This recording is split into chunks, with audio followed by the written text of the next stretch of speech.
का जो दाग होता है वो जन्म से नहीं होता है। तो वो बताते हैं कि आज आप लोग क्या आयोजन कर रहे हैं?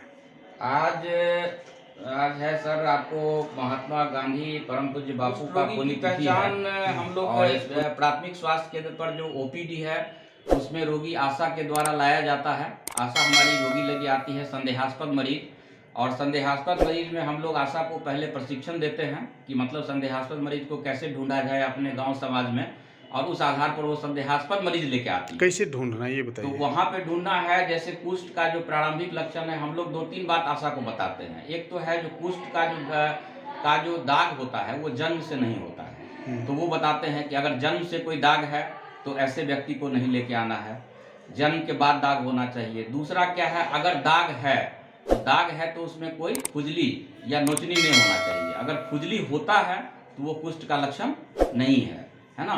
और जो दाग है उसमें दर्द जो है वो होता है कि नहीं। अगर दर्द नहीं होता है तो वो रोगी हमारा संदेहास्पद हो गया, अगर दर्द होता है तो फिर वो संदेहास्पद रोगी नहीं हुआ। तो ये 2-3 लक्षण है जिसके, चूंकि आशा तो हमारे चिकित्सक है नहीं, तो उसको हम लोग बेसिक चीज़ बताते हैं कि एक संदेहास्पद मरीज ढूंढ के लाए। फिर हम लोग जब पीएचसी वो मरीज आता है तो हम लोग उसको, उसका कार्डिनल साइन है उसके आधार पर मरीज का नर्व का असेसमेंट करते हैं, फिर दाग धब्बा को देखते हैं। तो बाकी सारा प्रोसेस हम लोग पीएचसी लेवल पे करते हैं।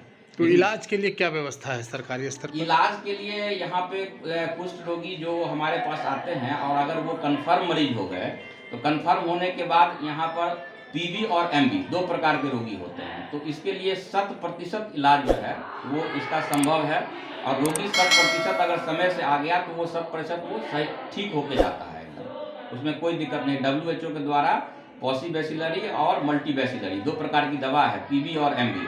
तो उसके आधार पर यहाँ पे ट्रीटमेंट चलता है, हमारा कौन से कैटेगरी का रोगी है, और 6 महीना और 12 महीना के एमडीटी का कोर्स है जो हम लोग देते हैं, और रोगी का बराबर फॉलोअप करते रहते हैं, और उस फॉलोअप में रोगी को दवा खिलवाते हैं, और दवा जब रोगी का पूरा कोर्स पूरा हो जाता है वो 100% ठीक होकर यहाँ। अच्छा, कुष्ठ रोग से जो गंभीर मरीज हैं उनको पेंशन उन्शन भी मिलता है?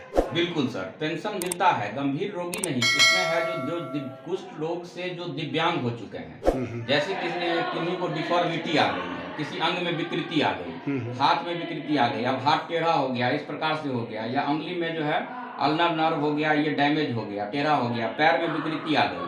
तो इस प्रकार की जो विकृति आ गई, तो ऐसे रोगियों के लिए बिहार शताब्दी कुष्ठ कल्याण योजना है, और उस कुष्ठ कल्याण योजना के तरफ से बिहार शताब्दी कुष्ठ कल्याण योजना के द्वारा 1500 रुपया मासिक पेंशन की राशि आजीवन दी जाती है, जो कुष्ठ से विकृत मतलब हो गए हैं, जिनमें विकृति आ गई है। तो उसके लिए क्या प्रक्रिया उन लोगों को अपनाना पड़ता है? उसके लिए सर प्रक्रिया कोई खास नहीं है, एक दिव्यांगता प्रमाण पत्र है, उसको भरवा करके उसमें उनका फोटो लगता है, 4 फोटोग्राफ लगता है, जिस अंग में विकृति आ गई है उसका भी तो फोटो चाहिए। यहाँ से ही हो जाएगा? और हाँ, पीएचसी लेवल से हम लोग इसको यहाँ से क्या करते हैं कि वो फॉर्मेट भरवा के, और जैसे किसी गांव के वो रहने वाले हैं तो उस पंचायत के जो मुखिया होते हैं वो मुखिया के द्वारा उनको अभी प्रमाणित करना होता है, और अभी प्रमाणित के उपरांत प्रभारी चिकित्सा पदाधिकारी जो प्राथमिक स्वास्थ्य केंद्र के हैं इनके द्वारा यहाँ पर प्रमाणित होता है, और यहाँ से फिर वो जिला कुष्ठ निवारण कार्यालय को भेज दिया जाता है।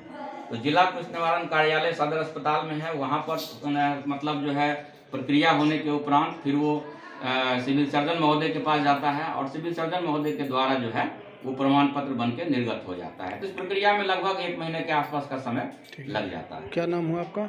मेरा नाम सर मनीष कुमार झा हुआ। आप क्या हुए? हम पैरामेडिकल वर्कर हैं, और ये लिप्रोसी के देखते हैं, यहीं पे बड़बीघा में यहाँ पोस्टेड हैं।